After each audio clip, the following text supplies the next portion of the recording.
بہت سے نمازیوں کی ظاہری حالت کا نقشہ کھینچتے ہوئے حضرت مسیح علیہ الصلوۃ والسلام نے ایک موقع پہ فرمایا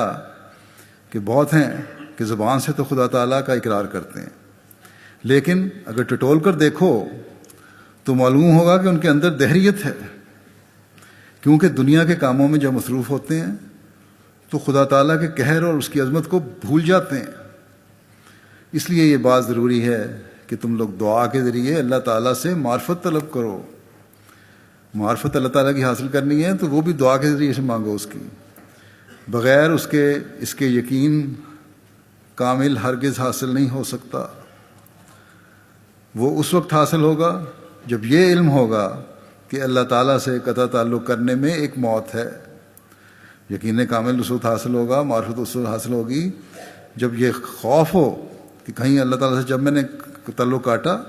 اس کے حق ادا نہ کیے، اس کے حکموں پر نہ چلا، اس کا صحیح عبد بننے کی کوشش نہ کی، تو میری موت ہے۔ یہی حقیقی موت ہے۔ جب یہ احساس پیدا ہوگا تب پھر معرفت کے لیے پرسوز دعائیں بھی ہوں گی۔ فرماتے ہیں گناہ سے بچنے کے لیے جہاں دعا کرو وہاں ساتھ ہی تدابیر کے سلسلے کو ہاتھ سے نہ چھوڑو۔ صرف دعا سے گناہ سے نہیں بچا جاتا، تدبیریں بھی ضروری ہیں۔ اور تمام محفلیں اور مجلسیں جن میں شامل ہونے سے گناہ کی تحریک ہوتی ہے ان کو ترک کرو۔ ایک طرف تو انسان دعائیں مانگ رہا ہو کہ اللہ تعالیٰ مجھے اپنی معرفت عطا کر اور اس میں ترقی کروں اور میں تیری ذرا عبد بنوں، دوسری طرف مجلسیں ایسی ہیں جن میں گناہ کی تحریک ہو رہی ہے، ٹی وی پہ بیٹھے ہوئے غلط قسم کی فلمیں دیکھ رہے ہیں، بڑے انصار اللہ کی عمر کے لوگوں کی بھی رپورٹیں مجھے آتی ہیں، عورتوں کی طرف سے، بچوں کی طرف سے، اور غلط پروگرام دیکھ رہے ہیں، یا بعض مجالس میں بیٹھے ہیں گپے مار رہے ہیں اور اس قسم کے اعتراضات کر رہے ہیں، بعض لوگ نظام پہ اعتراض کر رہے ہیں، ایک دوسرے کی چگلیاں کر رہے ہیں۔ تو یہ ساری مجالس جو ہیں اگر یہ ان میں بیٹھنا نہیں چھوڑو گے تو وہ معرفت بھی حاصل نہیں ہوگی۔ فرماتے ہیں کہ مجلسیں جن میں شامل ہونے سے گناہ کی تحریک ہوتی ہے ان کو ترک کرو، اور پھر ساتھ ہی یہ دعا بھی کرتے رہو،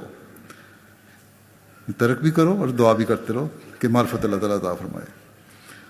اور خوب جان لو کہ ان آفات سے جو قضاء و قدر کی طرف سے انسان کے ساتھ پیدا ہوتی ہیں، جب تک خدا تعالیٰ کی مدد ساتھ نہ ہو ہرگز رہائی نہیں ہوتی۔ نماز، فرمایا نماز جو کہ 5 وقت ادا کی جاتی ہے، نماز جو کہ 5 وقت ادا کی جاتی ہے، 1 2 3 نمازیں نہیں، 5 وقت نماز ادا کی جاتی ہے، اس میں بھی یہی اشارہ ہے کہ اگر وہ نفسانی جذبات اور خیالات سے اسے محفوظ نہ رکھے گا تب تک وہ سچی نماز ہرگز نہیں ہوگی۔ نماز میں بھی 5 وقت نماز میں کوشش کرنی ہے کہ نفسانی جذبات اور خیالات سے اپنے آپ کو محفوظ رکھنا ہے تاکہ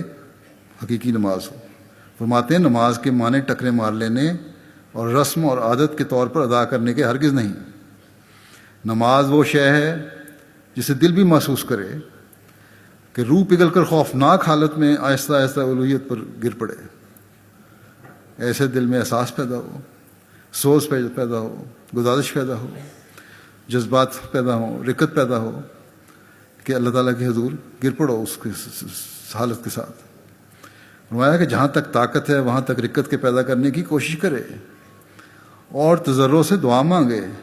کہ شوخی اور گناہ جو اندر نفس میں ہیں وہ دور ہوں۔ یہ بھی دعا مانگو کہ اللہ تعالیٰ میرے اندر اتنی کمزوریاں ہیں، اتنی شوخیاں ہیں، نفس کے گناہ ہیں، ان کو بھی دور فرما اور اپنی معرفت عطا فرما، حقیقی عبد بنا مجھے۔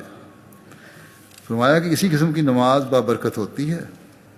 اور اگر وہ اس پر استقامت اختیار کرے گا تو دیکھے گا کہ رات کو یا دن کو ایک نور اس کے قلب پر گرا ہے اور نفس امارہ کی شوخی کم ہو گئی ہے۔ جیسے اژدہا میں ایک سم قاتل ہے، اسی طرح نفس امارہ میں بھی سم قاتل ہوتا ہے، اور جس نے اسے پیدا کیا اسی کے پاس اس کا علاج ہے۔ بس نفس تو بار بار برائی کی طرف بلاتا ہے، برائی پر مجبور کرتا ہے، اس لیے اس کو قتل کرنے کے لیے، اس کو مارنے کے لیے، جس نے سانپ اور اژدہے کو مارنا ہے، اللہ تعالیٰ